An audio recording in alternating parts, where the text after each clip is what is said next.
Hello and welcome back to Real Health with me, Karl Henry. When I say to you the word happiness, what do you think of? Is it more money, being around friends and family, a job that you're passionate about, a holiday, a wedding, or what does it mean to you? But what is happiness, and is there science behind it? This week, I'm delighted to have Professor and author of How Confidence Works, Ian Robertson, joining us on the podcast to talk about one of the most important and arguably one of the most complicated emotions. Professor Robertson, welcome back to the show. How are you? Hi, Carl. Great. I'm great. Thank you. It's great to meet you in person. The last time we chatted, I think you were in your bed, you were in your home, as was I. It was during COVID. We It were was all locked virtual. down. We were all locked down, weren't we? We absolutely were. We're back in the world. And for some of us, we were quite happy, actually. Yeah, I know, a lot of people were happy. For a while, Yeah, I found it a very content place to be. A Yeah. lot of people, including myself. We if you were lucky to be in a nice place with nice people, then actually a lot of the stresses were taken away from you, you know. And some people were much unhappier. If you were locked in a house with not a good relationship, it was terrible. But if you were in a pleasant place with people you liked, actually there was some bits of COVID were very, very nice. Yeah. And that naturally brings us into my first question, which is that, there are different types of happiness, aren't there? Like we all have that. There was a movie called The Pursuit of Happiness. We all have that kind of, I want to be happier.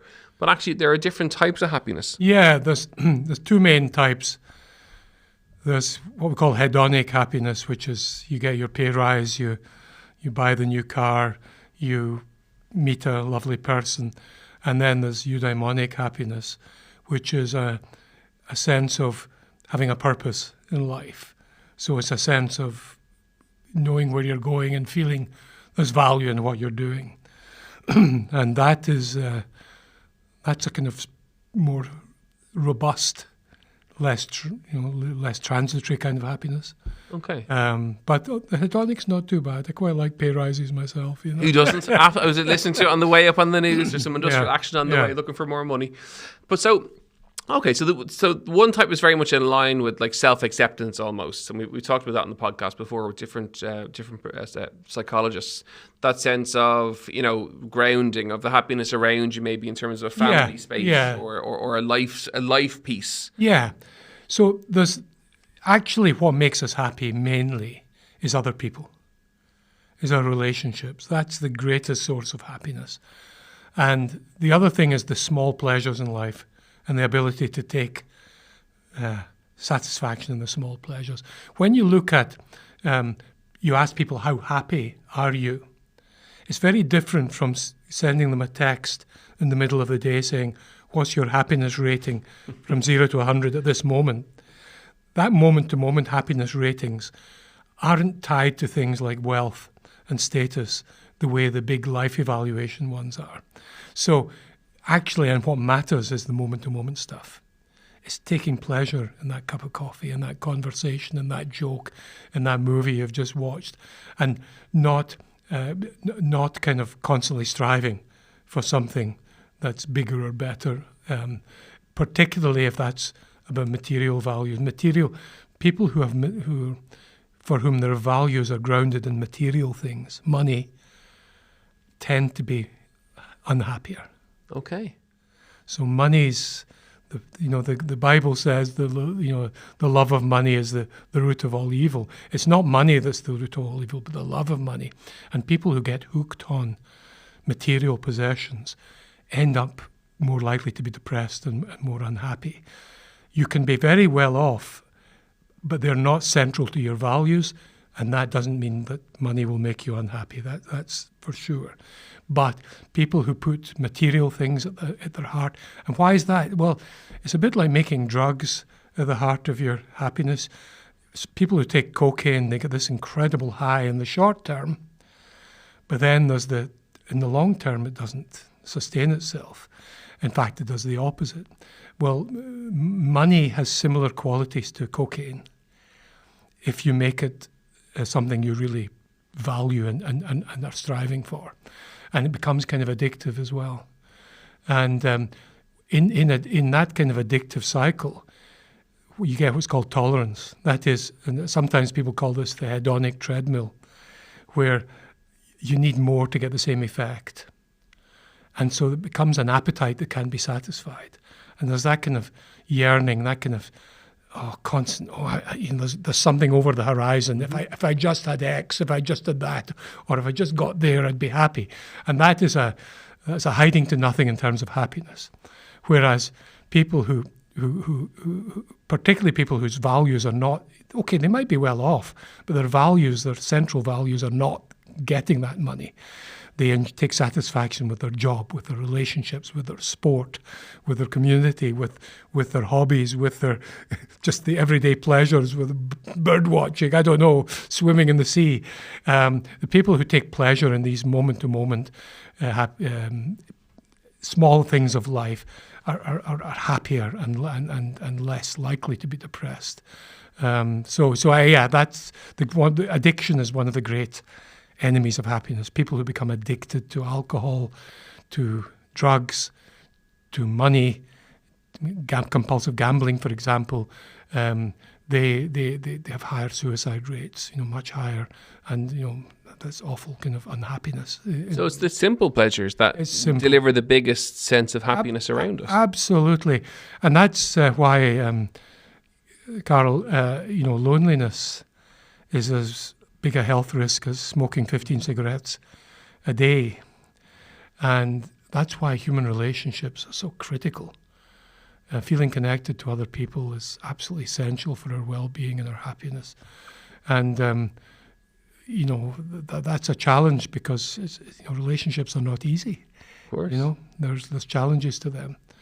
And is there research done into happiness and the effects of it on our bodies? Presumably there is. Huge amount of research because economists. There was a famous psychologist called Daniel Kahneman who got the Nobel Prize in economics because economists had a model of human behavior that said we were all simply trying to maximize our material gain in the world. That was what drove us.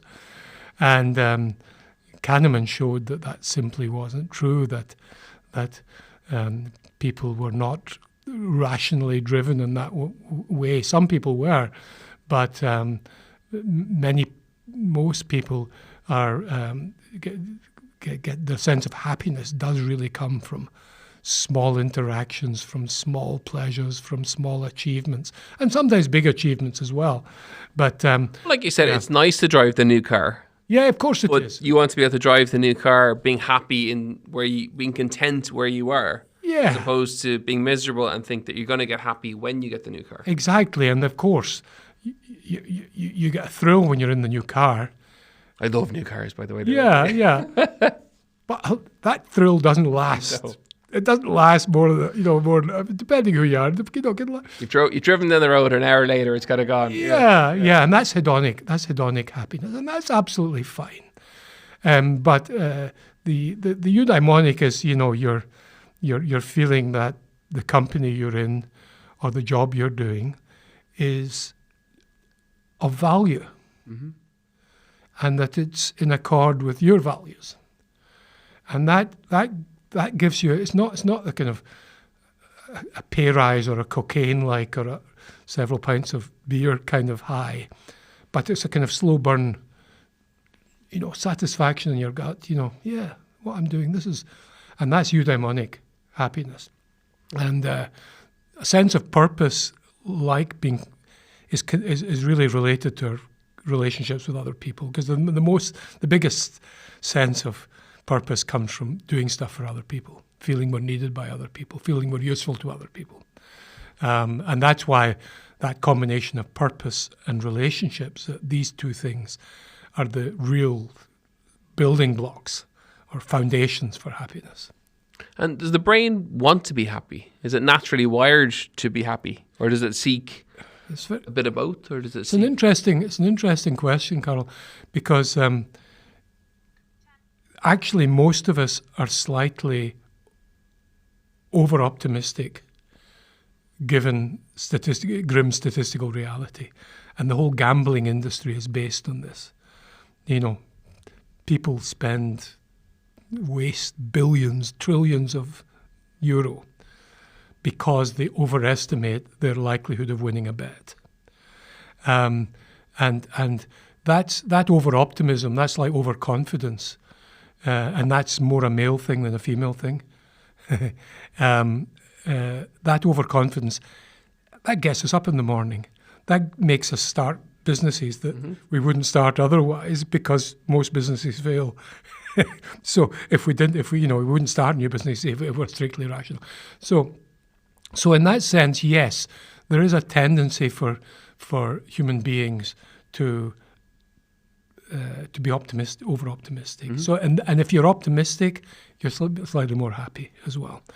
And life then becomes a struggle between optimistically predicting you can get something, that's sort of called reward seeking, and fearing that you'll be punished, fearing that you'll lose or fail, and that's threat seeking.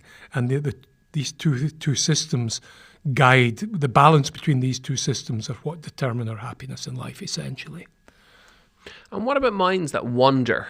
Oh yeah, all the time, and that's potentially a sign of an unhappy mind or a person. So you're right, except for this, there's deliberate mind wandering and not being able to concentrate.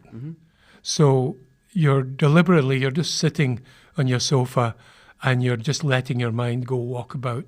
Where am I going to go on holiday? Or I wonder if, or what's that bird doing out there? That kind of mind wandering is great. In fact, we need to do that. We need to not always be on task. And while our minds are wandering like that, parts of our brain in the middle of the brain are processing our memories and sorting out stuff. And we need off time like that. But the other type, the type of mind wandering you're talking about is, you're trying to have a conversation with your partner, and you find you've drifted off and you're thinking about something else. Or you're trying to read that book and you realize you haven't, your mind has gone walkabout. Okay, so being unable to focus. Unable to focus and your mind wandering. And what Dan Gilbert in Harvard showed, that people whose mind is wandering are almost always significantly unhappier in the moment than people who are focused on a task or on what they're doing at the moment, whether that's a conversation or cleaning the toilet. It doesn't really matter. It doesn't matter the nature of the task. If you're actually just got your mind on what you're doing and it's not gone walkabout, then on average you tend to be happier. And that's because when we let our mind go walkabout on its own, as opposed to us choosing to let it go for a walk, it will tend to gravitate towards unresolved conflict. In other words, worries, and that's negative. That it will go to that relationship problem you have, or that worry you have about work, or that other financial worry you have, and so if your mind's focused on washing the dishes, for instance, your attention is there on that, and therefore it's not free to go walkabout and start activating the amygdala, the kind of emotion centers of the brain. So that's one reason why the wandering mind is an unhappy mind. And is that why people seek out mindful experiences? And my one that jumps out at me is cold water swimming. Yeah. That it's so cold, all you can focus on is your breathing, the water. All the other thoughts go. Yeah, absolutely. And that's why mindfulness methods are brilliant. And if everyone should try them out and find one that suits them, because that's a way. It's essentially learning to control your attention. And if you can control your attention, you can control your emotions. And swimming, cold water swimming, I do that. And yes, my God, you can't think of anything else.